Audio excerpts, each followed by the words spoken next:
शाह में जो गोवाल आज हमने दिया है बहुत बड़ा अपडेट। अच्छा तो हमारे साथ में जो स्टूडेंट है बाबई राना, ये वेस्ट बंगाल के रहने वाले हैं। और जब ये क्लास में आए थे 4 दिन हमारे पास पढ़े, तो चौथे 5वें दिन किसी 2 स्टूडेंट से मैंने बात की थी और उनकी बात सुन के एडमिशन लिया है उन्होंने। तो मतलब इस प्रकार से उन्होंने फीडबैक दिया है यहाँ पर क्लास का कि 2 स्टूडेंट वेस्ट बंगाल के उन्होंने हमको ज्वाइन किया है। और यहाँ पे आने से पहले बाबाई माइक्रोस्कोप पे काम नहीं करते थे, आईसी लेवल पे काम नहीं करते थे। अभी इन्होंने हार्ड ब्लैक पेस्टेड, चौथे दिन सीपीयू, तीसरे दिन पावर, तो सारे प्रकार का काम किया, फ्लैशिंग, प्रोग्रामिंग, डुअल डेकर सब पे काम किया है। बाकी की बात सर करेंगे। तो क्या करते थे आपका प्रोफाइल के? सर मैं एक दुकान पे काम करता था। हाँ और वहाँ पे बेसिक नॉर्मल काम, फोल्डर लगाना। अच्छा, आईसीयू पे काम नहीं किया? नहीं सर। आईसीयू पे काम करना चाहते थे? हाँ सर। चाहते थे ना, तभी आपने आए यहाँ पर। आपका मेन एजेंडा था कि मैं सीपीयू बनाऊं, हाँ सर। सीपीयू स्किल हासिल करूं। वो मिली? हाँ सर। आपने तीसरे दिन लाइव पावर, चौथे दिन सीपीयू किया है यहाँ पर। हाँ सर। और सीपीयू कंपटीशन भी अटेंड किया। हाँ सर। हमने सिर्फ एक बार सीपीयू नहीं किया, हमने बहुत बार सीपीयू किया है, बहुत बार किया है, और भी लाइव बोर्ड पे किया है। हाँ सर। अच्छा मुझे बता, ब्लैक पेस्टेड बोर्ड पे काम किया आपने? हाँ सर। वीवो के हार्ड पेस्ट, बहुत हार्ड सर। और उसको अच्छे से निकाला आपने? हाँ सर। उसके बाद लगता है कि अब मैं अगर और 2-4 बोर्ड पे काम करूं तो मेरा हाँ, किसी भी बोर्ड पे बहुत अच्छे से मैं बना सकता हूँ। हाँ सर। तो कस्टमर का सबसे मेन फंडा ये है कि शुरुआत में कस्टमर का काम करना है तो एटलीस्ट उस काम को गंदा नहीं करना है। मत बनाओ और कंगन नहीं। दैट मतलब एक सेट जैसा दे रहे हो वैसा दो, कोई दिक्कत नहीं है। धीरे धीरे अपना नॉलेज मिलता है, बट उस नॉलेज के लिए हमने एक एप्लीकेशन में बनाई है। हाँ, वो एप्लीकेशन के अंदर आपको वो नॉलेज मिलेगा पूरा। आप हमें 5वें या 8वें महीने के बाद भी देखोगे। तो भाई मैं कहना चाहता था, जैसे आपने क्या देखा हमें कि ज्वाइन किया, आपने क्या उसमें ऐसा लगा कि यार मुझे यहाँ ही जाना चाहिए? सर एक एक्सपीरियंस टीचर्स के नॉलेज टीचर के पास से नॉलेज है।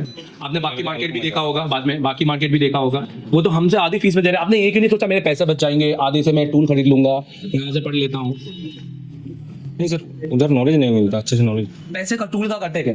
वो तो पैसा तो फिर हम नहीं सीखे तो और फिर 1 महीना फिर देना पड़ता। हाँ। फिर ऐसा तो टाइम ही देते रहेंगे तो सीखते रहेंगे तो कब काम करेंगे? हाँ सर। सही है, एक सही जगह से सीखना है बहुत जरूरी है। ऐसे ही मैं कहता हूँ, जैसे अपन दिल्ली से बाहर निकलो तो आपको रास्ते में ना लोग मिलते हैं जो आईपॉड बेच रहे हैं, आईपैड बेच रहे हैं, है ना?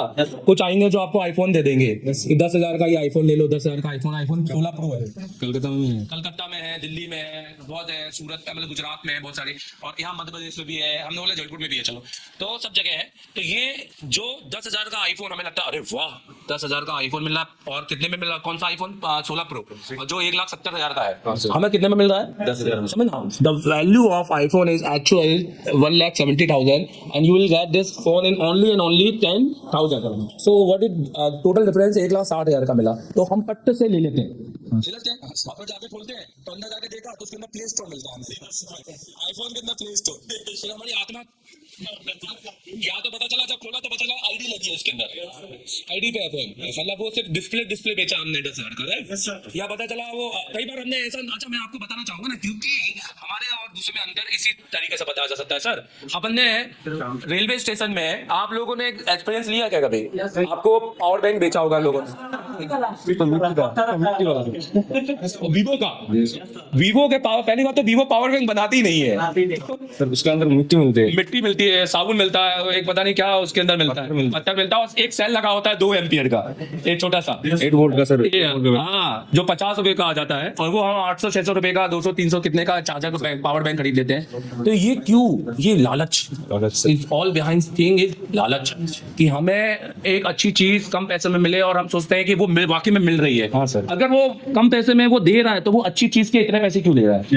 देखो हाँ सर। समझ में वो, फिर वो आदमी तो फिर वो बेवकूफ है, वो क्यों लेगा इतना? उसको जब पता है कि हर कोई एक जैसा ही कंटेंट दे रहा है। तो मैं आज, आप धीरू भाई अंबानी, एक मुंबई में स्कूल है, आप उस स्कूल की फीस, हमारी स्कूल की फीस कितनी होगी? मैंने तो 1,000 रुपए बढ़ी है। आज की डेट में स्कूल में फीस कितनी है बताओ? 4,000 5,000 मंथली एक बच्चे की। सर तू कितनी भर रहा है? 6,000 रुपए मंथली भर रहे हैं। रॉयल स्कूल है, वहां से मैं भी पढ़ा। तो धीरू भाई अंबानी की फीस है 1,00,000 रुपए, 1 महीने की भाई। ये 1 साल की कितने की है? 10,00,000 रुपए। तो वहां पर जो बच्चा वहां से निकल रहा है वो सीधे बड़ी बड़ी कंपनियों में जा रहा है, आप समझ रहे हो? उसका लेवल ही अलग है, क्योंकि वहां जो चीजें डिलीवर की जा रही हैं, जहाँ जो टीचर रखे जा रहे हैं वो वर्ल्ड क्लास टॉप टीचर है जो वहाँ दिए जा रहे हैं। अब वहाँ तो ऐसा है नहीं है कि वहाँ पर कोई स्लम एरिया से आ रहा है बंदा और स्कूटर से चला रहा है, स्कूटर बाजू में रखा और अंदर आके टीचर बना पढ़ा के चला जा रहा है। धीरू भाई अंबानी में आने वाले टीचर भी रॉयल्स में आते हैं। Hello, yes sir. तो आदमी किससे सीख रहा है, तो उससे वैसे ही तो बनेगा आदमी। हाँ? हाँ सर। तो आपने वही किया, राइट। हाँ सर। ये लोग नहीं समझते हैं, ये इसलिए ठगते हैं, इसलिए 2 इंस्टीट्यूट 3 इंस्टीट्यूट, और फिर क्या होगा उसमें, फिर वो सब बेकार लगेंगे। आज सोनम की वजह से सारी सोनम में बेकार लग रही है। सोनम से कोई शादी नहीं करना चाहता है आज, जिनका नाम सोनम में बदलना चाहती है ना।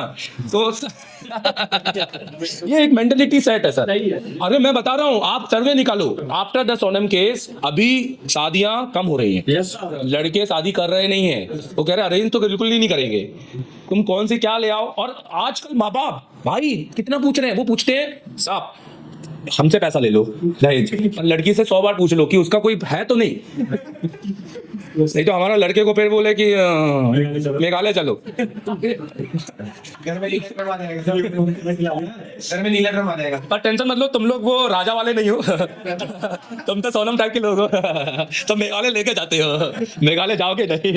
यही तो सही है। अब वो कितना सिंपल सादा स्वीट, उसकी मैंने भी फोटो देखी, वीडियो देखी, वो बहुत सीधा साधा आदमी था, और उसने शादी भी इसलिए क्योंकि सीधे साधे। पर यह गलत है, पर ये गलती हम बिजनेस में नहीं करेंगे। हमें बिजनेस में सोनम नहीं चाहिए, नहीं। हाँ, बिजनेस में हमें एक नंबर चाहिए जो आगे तक चले और एसर टेलीकॉम के साथ जिंदगी भर रहेगा। Thank you very much, all the best, thank you.